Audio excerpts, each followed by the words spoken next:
Nous arrivons au 145e cours du Shmirat HaLashon. En nous ordonnant, ne va pas en colportant parmi ton peuple, comme c'est écrit dans Veikra 19:16, la Torah nous enseigne qu'il est contraire à la conduite mûre et digne d'un juif de prendre plaisir à répandre des commérages. En s'amusant à le faire, on transgresse donc ce commandement, même si ses propos aboutissent à un résultat positif. On n'a pas le droit de parler comme ça pour parler. Même si ça peut être positif, il faut savoir se restreindre. Il n'est donc permis de rapporter de la rechilut dans un but positif que si l'unique intention est d'atteindre ce but.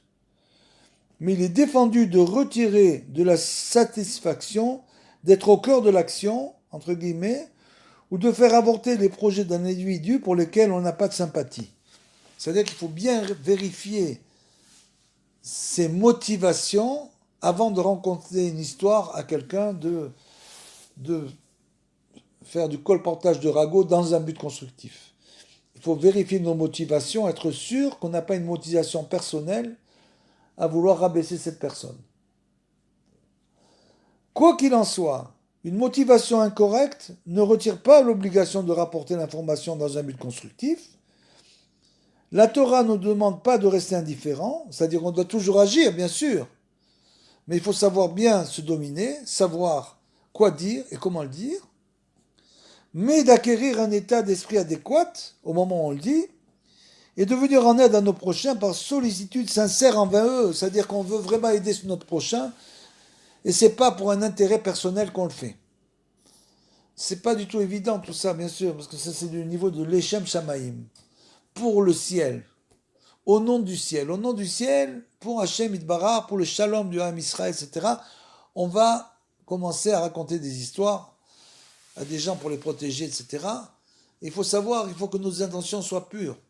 Parce qu'il faut savoir que dans l'instant où l'intention n'est pas pure, à ce moment-là, nous aussi, on tombe dans la faute. En général, lorsqu'on n'est pas sûr de ce qu'on s'apprête à dire,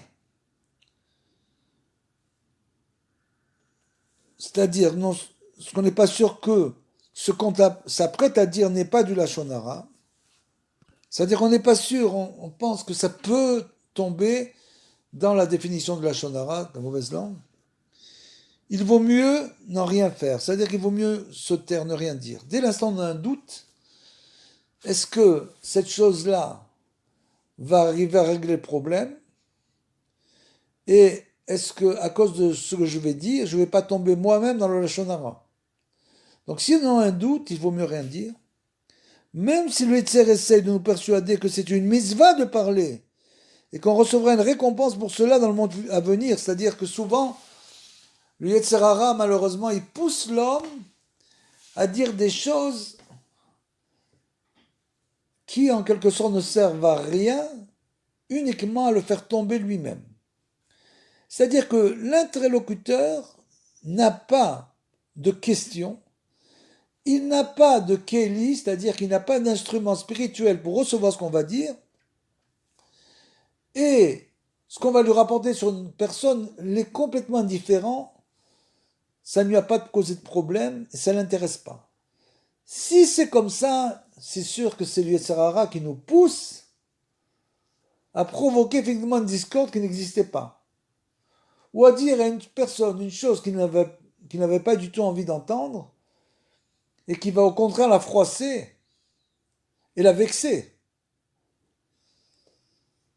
Donc dans ces cas-là, il faut faire très attention à ce qu'on dit, réfléchir, ne jamais parler de manière impulsive. Il faut toujours réfléchir longtemps avant de dire ce qu'on doit dire. Et même, dans certains cas, en parler par exemple à ses proches, ses gens très proches, pour savoir si vraiment ça peut tomber dans le Lachon Hara, etc. Il est néanmoins préférable de s'en abstenir.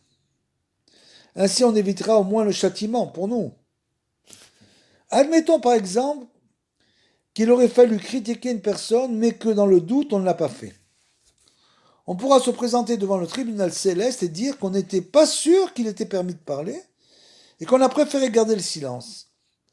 Et si au contraire, on a critiqué une personne alors que rien ne nous y autorisait, ou si on s'est lancé dans une querelle parce qu'on croyait à tort que c'était une mitzvah, puisque, comme le dit Rabbeinu, toutes les querelles ne sont que l'instrument du Yetzer Hara, du mauvais penchant, pour faire tomber les hommes dans ce monde.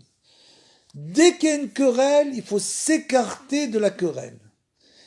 Il n'y a rien d'autre à faire que de s'écarter. S'il y a une personne qui cherche la querelle, il faut l'éviter. Il n'y a rien à faire avec ces gens-là.